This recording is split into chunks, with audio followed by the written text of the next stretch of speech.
What's up, y'all? This is your boy Raldo Austin, and you guys are locked into Music Exclusives TV. And right now we're back for part 2 of our interview with Trent Crews. Hey. So I want to get a little bit more in depth with how you came to New York and the whole story behind that.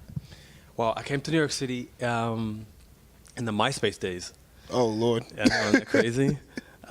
Just trying to hit up people, networking. I actually reached out to the founder of this company. He believed in me. He wanted to fight for me. He told me he's going to look out for me, and I've been here ever since. I moved to New York City with a book bag and $12, and right. I struggled and didn't know what the hell I was doing, but I'm still here. So yeah, like I know. God is good. I heard you like really struggle. Like at one point you were homeless. Yeah, I was homeless for about a year. Wow. I lived in a men's shelter. I slept in Port Authority. I was house to house, couch to couch, place to place. I went through a lot in the city. I lost 22 pounds. I was like bone thin. Wow. A lot of sacrifice, a lot of tears, a lot of interesting times. And how were you able to bounce back from those hardships that you faced? I took a lot of gigs like bartending, waiting tables, cleaning houses. Wow. I was trying to do whatever I could to save money. And I found a really cheap place and put down a down payment and slept with a blanket for months. And I had to sleep on a hard floor. And, right. Just every day was a step closer to getting back on my feet. But the one thing I did not want to do was go home to Ohio and say that I failed. When did you first realize you wanted to actually pursue a career in music? I have no other talents.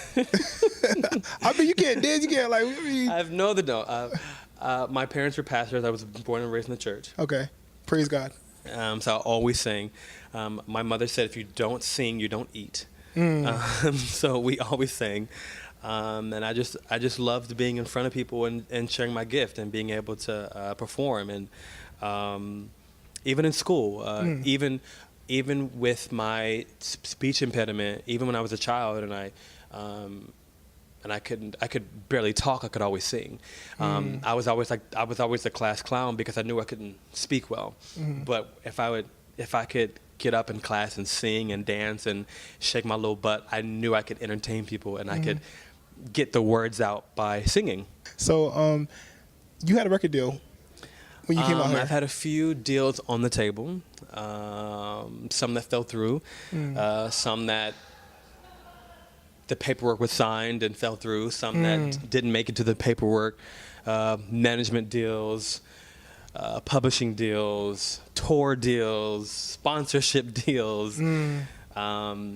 And unfortunately, they all fell through, but everything in life works for your favor. Right. Even when you can't see it, even being homeless, even being hungry, even being dropped by every label, every management, losing all your friends and family, everything somehow, some way works out for your good thing.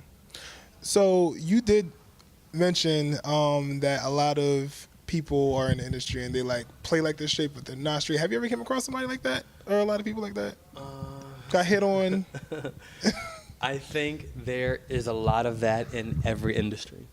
Okay. Whether you're on Wall Street or you're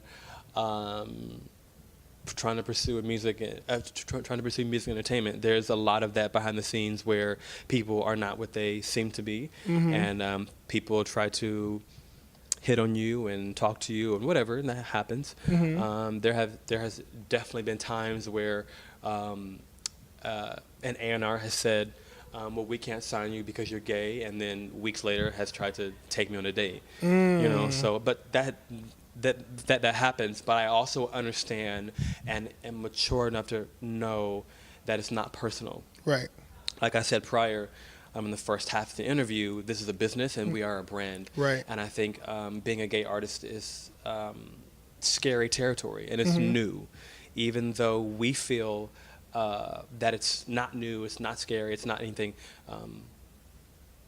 unconventional, but it's new. It's a new territory for labels, for TV, for movies to embrace. So a little birdie told me that you are a dancer.